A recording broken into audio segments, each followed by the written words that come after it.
Hello friends, welcome to Techno Science Club. Today is our interesting and important topic. In 6th class, first chapter, our food. There is a second video, part 2.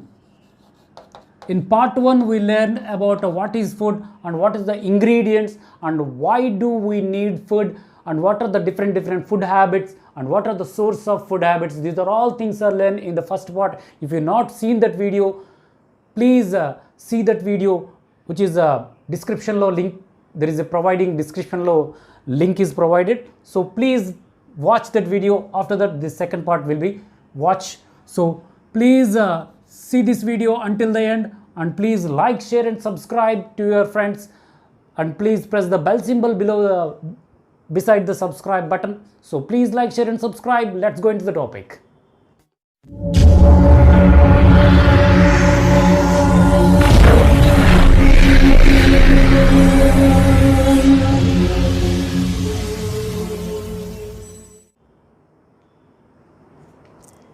Welcome back friends.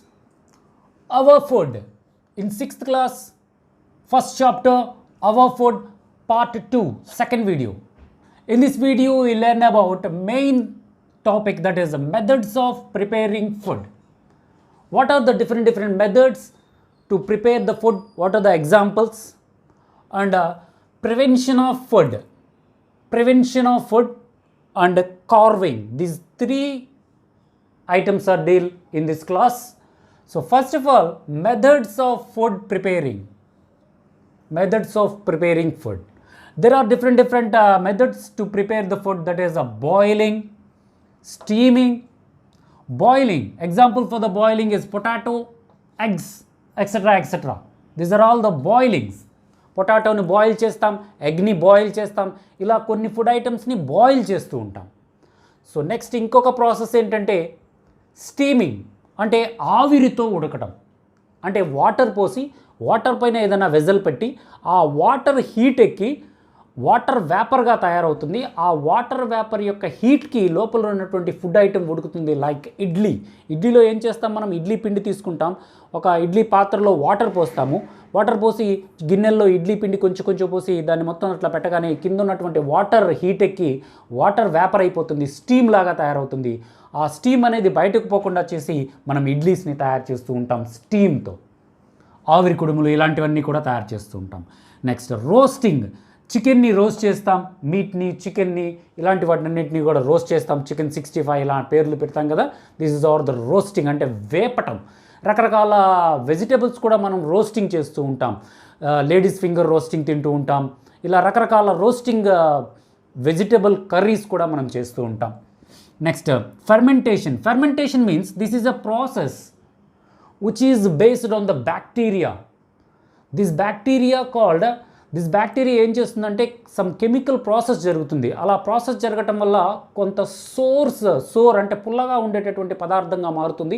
కొంత carbon dioxide బయటకు వెళ్ళిపోతుంది. ఆ వెళ్ళేటప్పుడు అవి ఏమవుతుందంటే కొంత రకమైనటువంటి food taste అనేది వస్తుంది. లైక్ దోశని మనం కలిపి పెట్టినప్పుడు మనం ఉంచితే దోశ పిండి కొన్ని అవర్స్ అయిపోయిన తర్వాత అది కొంచెం ఫెర్మెంటేషన్ ప్రాసెస్కి గురవుతుంది. ఫెర్మెంటేషన్ అనే దానికి ఎగ్జాంపుల్గా దోశ చెప్పొచ్చు.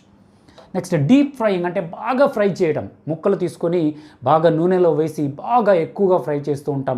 లేడీస్ ఫింగర్ కూడా వెజిటేబుల్ కర్రీ ప్రిపేర్ చేస్తూ ఉంటాం, డీప్ ఫ్రై చేస్తూ ఉంటాం, ఫిష్ డీప్ ఫ్రై చేస్తూ ఉంటాం, మీట్ డీప్ ఫ్రై చేస్తూ ఉంటాం. అదేవిధంగా షాలో ఫ్రైయింగ్ అంటే నూనెలో వేసి చాలా ఎక్కువ ఆయిల్ తీసుకొని ఆయిల్లో వేసి తీయడం అనమాట. దాన్ని షాలో ఫ్రైయింగ్ అంటాం.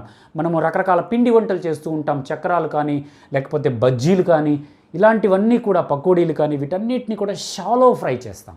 అంటే నూనె వేసి నూనెలోంచి లోపల వేసి బాగా ఫ్రై చేస్తాం అన్నమాట. నూనె ఎక్కువగా ఉంటుంది, ఐటమ్ దాంట్లో పడేస్తాం. దాన్ని షాలో ఫ్రైయింగ్ అంటాం. Next chopping and mixing, cutting and mixing.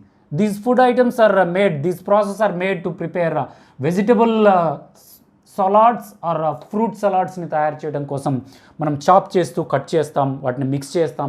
రకరకాల హనీ కానీ, ఐస్ క్రీమ్ కానీ, ఇంకా షుగర్ కానీ, వీటన్నిటిని మిక్స్ చేస్తూ ఉంటాం. వెజిటబుల్స్ని మిక్స్ చేస్తూ ఉంటాం, ఫ్రూట్స్ని మిక్స్ చేస్తూ ఉంటాం. ఈ ప్రిపరేషన్ ఫుడ్ మెటీరియల్ ద్వారా, ఈ మెథడ్స్ ద్వారా మనం ఫుడ్స్ని ప్రిపేర్ చేస్తాం. బాయిలింగ్ ద్వారా ఫుడ్ని ప్రిపేర్ చేస్తాం, స్టీమింగ్ ద్వారా, రోస్టింగ్ ద్వారా, ఫెర్మెంటేషన్ ద్వారా, డీప్ ఫ్రైయింగ్ ద్వారా, షాలో ఫ్రైయింగ్ ద్వారా, చాపింగ్ మిక్సింగ్ ద్వారా, కటింగ్ మిక్సింగ్ ద్వారా ఇలాంటి ప్రిపరేషన్ మెథడ్స్ ద్వారా మనం ఫుడ్ని ప్రిపేర్ చేస్తూ ఉంటాము. నెక్స్ట్ గమనించినట్లయితే ప్రివెన్షన్ ఆఫ్ ఫుడ్. ప్రివెన్షన్ అంటే కాపాడడం. ప్రివెన్షన్ అంటే ఫుడ్ ఏమవుతుంది, ఎందుకు కాపాడాలి, ఫుడ్ని ఎందుకు ప్రివెంట్ చేయాలి? ఫుడ్ పాడైపోతుంది. మీ అందరికీ తెలుసు, ఏదైనా ఫుడ్ ఐటెం చేసుకొని ఈరోజు నైట్ మిగిలిపోయిందనుకోండి, రేపు పొద్దున్నే మార్నింగ్ కల్లా ఏమవుతుంది, ఫుడ్ ఐటెం ఏమవుతుంది, స్పాయిల్ అయిపోతుంది, పాడైపోతుంది. అలా స్పాయిల్ అవ్వకుండా దాన్ని ఏం చేయగలం, ఒక ఫుడ్ ఐటెంని మేడ్ చేస్తే, ఒక ఫుడ్ ఐటెం తయారు చేస్తే అది 1-2 రోజులు ఎక్కువ కాలం ఉండడానికి, ఎక్కువ టైం పాటు ఉండడానికి మనం దాన్ని ఏ విధంగా ప్రివెంట్ చేయగలము, దాన్ని ప్రివెన్షన్ అంటాం. ప్రివెన్షన్ ఆఫ్ ఫుడ్ ఎందుకు జరుగుతుందంటే ఫుడ్ ఆక్సిడేషన్కి గ్రో అవుతుంది. దీని గురించి నెక్స్ట్ హయ్యర్ క్లాసెస్లో వివరంగా తెలుసుకుంటారు మీరు. ఫుడ్లో ఉన్నటువంటి రకరకాల కెమికల్స్ ఆక్సిడేషన్కి గురి అవుతాయి. ఆక్సిడేషన్ గురించి నెక్స్ట్ క్లాసెస్లో, ఫర్దర్ క్లాసెస్లో నేర్చుకుంటారు. ఆ ఆక్సిడేషన్ జరగకుండా మనం ప్రివెంట్ చేస్తాం రకరకాల మెథడ్స్ యూస్ చేసి. ఆ మెథడ్స్ ఏంటంటే బై యాడింగ్ సాల్ట్ యాడ్ చేయడం ద్వారా ప్రివెంట్ చేస్తాం. ఫర్ ఎగ్జాంపుల్ ఫిషెస్ ఉన్నాయి. ఫిషెస్ని మనము సాల్ట్ యాడ్ చేసి ఫిషెస్ పాడైపోకుండా ఉంచుతాం. ఫిష్ ఒక చోట నుంచి ఇంకొక చోటికి ట్రాన్స్ఫర్ అవ్వాలి కదా, ఒక చోట పట్టినటువంటి ఫిష్ వేరే ప్రదేశాలకు వెళ్ళాలి కదా, అలా ట్రాన్స్పోర్ట్ చేసేటప్పుడు దాంట్లో మనం సాల్ట్ని మిక్స్ చేసి కలుపుతూ ఉంటాం. తద్వారా ఫిష్ పాడైపోకుండా ఉంటుంది, డ్యామేజ్ అవ్వకుండా ఉంటుంది food. And oil, mixing of chilli powder, these are all using to prepare pickles తయారు చేయడం కోసం. మనం టమాటో పికిల్ ఉంది, ఆ టమాటో పికిల్ తయారు చేసేటప్పుడు అది ఎక్కువ కాలం, సంవత్సరం పాటు ఉండాలి కదా, దానికోసం ఏం చేస్తారు, దాంట్లో ఆయిల్ మిక్స్ చేస్తారు, చిల్లీ పౌడర్ మిక్స్ చేస్తారు, సాల్ట్ మిక్స్ చేస్తారు. ఇలా మిక్స్ చేయడం ద్వారా ఆ పికిల్ అనేది ఎక్కువ కాలం స్టోర్ అయి ఉంటుంది. సో ఇలా స్టోర్ చేయడానికి రకరకాల ప్రివెన్షన్ మెథడ్స్, రకరకాల ఐటమ్స్ని యాడ్ చేస్తూ ఉంటాం. దీన్నే మనం ప్రివెన్షన్ ఆఫ్ ఫుడ్ అంటే. నెక్స్ట్ ఇక్కడ ఇంకొకటి చిప్స్ ప్యాకెట్స్. రోజు మీరు చిప్స్ ప్యాకెట్ తింటూ ఉన్నారు. చిప్స్ ప్యాకెట్ తీసుకుంటే చిప్స్ ప్యాకెట్ పట్టుకొని చూస్తే మనకి ఏమవుతుంది, బాగా లోపల ఏదో ఎక్కువగా ఉన్నట్లుగా ఉంటుంది. ఇది మొత్తం ఎయిర్ కదా, అది ఎయిర్ కాదు. యాక్చువల్గా ఫుడ్ ఆ చిప్స్ ప్యాకెట్లో నైట్రోజన్ గ్యాస్ని ఫిల్ చేస్తారు, nitrogen gas. So these nitrogen gas are made potato chips spoil అవ్వకుండా నైట్రోజన్ గ్యాస్ ప్రివెంట్ చేస్తుంది. కాబట్టి పొటాటో చిప్స్తో పాటుగా నైట్రోజన్ని మిక్స్ చేసి సీల్ చేసేస్తారనమాట. ఎన్నాళ్ళు ఉన్నా కూడా, అది ఎక్కడి నుంచి వచ్చినా కూడా ఒక 1 month అయినా 2 months అయినా అది పాడైపోకుండా ఉంటుంది. కారణం ఏంటంటే ఈ నైట్రోజన్ గ్యాస్ చిప్స్ని స్పాయిల్ అవ్వకుండా ప్రివెంట్ చేస్తూ ఉంటుంది. నెక్స్ట్ ఇంకా డ్రైయింగ్ ఫుడ్ ఐటమ్స్ని డ్రై చేయడం ద్వారా కూడా ఆ ఫుడ్ ఐటమ్స్ని ఎక్కువ కాలం మనం స్టోర్ చేయొచ్చు. లైక్ ఫిష్ని డ్రై ఫిష్ని మనం అమ్ముతూ ఉంటారు. ఒకసారి ఫిష్ అయితే 1-2 daysలో పాడైపోతుంది బయట పెడితే. అలా కాకుండా డ్రై చేసేవనుకో చాలా నాళ్ళ పాటు ఆ ఫిష్ అనేది ఉంటుంది. డ్రై ఫిషెస్ అమ్ముతారు. డ్రై ఫ్రూట్స్ కూడా మనం ఎక్కువ కాలం నిల్వ ఉండడానికి డ్రై ఫ్రూట్స్ అమ్ముతాం. అదేవిధంగా పికిల్స్ తయారు చేసేటప్పుడు, ఫర్ ఎగ్జాంపుల్ టమాటో పికిల్ తయారు చేస్తున్నాం. టమాటో పికిల్ తయారు చేసేటప్పుడు ఏం చేస్తాము, టమాటో పీసెస్ కట్ చేసి ఆ టమాటో పీసెస్ని సన్లైట్లో మనము ఎండబెడతాం, అవునా, అలా డ్రై చేస్తాం. డ్రై చేసినటువంటి ఆ టొమాటో పార్ట్స్తో మనం పికిల్ని ప్రిపేర్ చేస్తుంటాం. అంటే ఆ చేయడం ద్వారా ఏమవుతుందంటే వాటర్ కంటెంట్ మొత్తం పోయి అది ఎక్కువ కాలం స్టోర్ ఉంటుంది. పాడైపోకుండా ప్రివెంట్ చేయగలము. అదేవిధంగా ఎయిర్ టైట్ కంటైనర్స్ని యూజ్ చేస్తూ ఉంటాం. మనం ఏదైనా ఫుడ్ ఐటమ్ ఎక్కువ కాలం నిల్వ ఉండాలంటే దానికి ఎయిర్ తగిలితే పాడైపోతుంది. అదే ఎయిర్ తగలలేదనుకో కొంచెం ఎక్కువ కాలం స్టోర్ అయి ఉంటుంది కదా, అందుకని ఎయిర్ తగలకుండా ఉండేటటువంటి డబ్బాలలో నిల్వ ఉంచుతారు. Air tight containers are used to prevent the food item from the oxidation. Next ఇక్కడ గమనించినట్లయితే sour food items are not stored in metal containers. సోర్గా ఉండేటటువంటి, పుల్లగా ఉండేటటువంటి పదార్థాలను లైక్ పికల్స్ కానీ ఇలా రకరకాలైనటువంటి పదార్థాలని మనము మెటల్ కంటైనర్స్ యూజ్ చేస్తే ప్లాస్టిక్ కంటైనర్స్ యూజ్ చేస్తాం, లేకపోతే మట్టి కంటైనర్స్ మనం యూజ్ చేస్తూ ఉంటాం. ఆ కంటైనర్స్లో మనము జాడీలు అంటాం, మనం ఆ జాడీలని యూజ్ చేస్తూ ఉంటాం. అలాంటి వాటిలో స్టోర్ చేస్తారు, కానీ మెటల్ కంటైనర్స్లో స్టోర్ చేయరు. ఎందుకంటే ఆ సోర్ ఉన్నటువంటి ఫుడ్ ఐటమ్స్ అనేవి ఆక్సిడేషన్కి మెటల్స్తో రియాక్షన్ జరిపి పాడైపోతాయి. అందుకని అవి ప్రివెంట్ చేయడం కోసం ఐరన్ కంటైనర్స్లో, మెటల్ కంటైనర్స్లో స్టోర్ చెయ్యరు ఫుడ్ ఐటమ్స్ని. అదేవిధంగా carving, last item is carving means decoration of food items. Food ఐటమ్స్ని డెకరేట్ చేయడాన్ని కార్వింగ్ అంటాం. మనం ఏదైనా 5-star హోటల్స్కి వెళ్ళామనుకోండి, ఏదైనా ఫుడ్ ఆర్డర్ ఇచ్చినప్పుడు మనం ఆర్డర్ ఇచ్చినటువంటి ఫుడ్తో పాటుగా ఏ టొమాటోనో, ఏ ఆనియనో, వీటిని రకరకాల షేప్స్లో కట్ చేసి తెస్తారు మనకి. ఒక ఫ్లవర్ షేప్లో, ఒక డక్ షేప్లో, ఇలా రకరకాల షేప్స్లో. ఒక వాటర్ మెలాన్ తీసుకున్నాం, వాటర్ మెలాన్ తెచ్చుకున్నప్పుడు దాన్ని ఒక షేప్లో కట్ చేస్తారు రకరకాల. అలా ఫుడ్ ఐటమ్స్ని మనకు సర్వ్ చేసేటప్పుడు ఆ ఫుడ్ ఐటమ్స్తో టమాటో కానీ, క్యారెట్ కానీ ఇలాంటి ఫుడ్ ఐటమ్స్ తీసుకొని వాటిని రకరకాల షేప్స్లో కట్ చేసి బ్యూటిఫుల్గా ఆ ఫుడ్ ఐటమ్ని అలంకరించి తెస్తారు, డెకరేట్ చేసి తెస్తారు.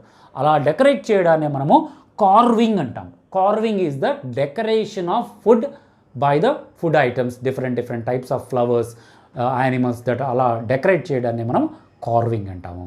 These are all the items deal in the class. What are the items?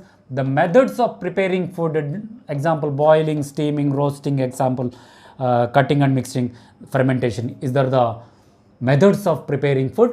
And prevention of food. What is the prevention of food? How do you prevent the food అనేటటువంటి పార్ట్ని. అదేవిధంగా carving అంటే ఏంటి, what is about carving, these are all things are deal in this class. So ఈ క్లాస్తో మనకి our food is close, our food is the అనేటటువంటి lesson మనకి అయిపోవడం జరిగింది. 2 పార్ట్స్లో మనము చెప్పాం. ఫస్ట్ పార్ట్ చూడనట్లయితే కింద డిస్క్రిప్షన్లో ఇస్తాను, ఈ వీడియో చివరిలో కూడా ఇస్తాను, చూడండి. ఈ వీడియోను పూర్తిగా చూసినందుకు ధన్యవాదాలు. Thank you for watching this video until the end. If you like this video please like and share to your friends with the social media. So and don't forget subscribe చేయండి. ఈ వీడియో కింద subscribe అనేటటువంటి button ఉంటుంది, ఆ బటన్ని press చేయండి. పక్కనే bell symbol ఉంటుంది, బెల్ సింబల్ ప్రెస్ చేసి select the all option, then you can get the new video notifications from our channel. So please like, share and subscribe. Your valuable suggestions and doubts క్రింద comment బాక్స్లో రాసినట్లయితే వాటికి సమాధానాలు ఇవ్వడానికి ప్రయత్నిస్తాను. కాబట్టి please like, share and subscribe and comment. Thank you for watching. జై హింద్, వందే మాతరం.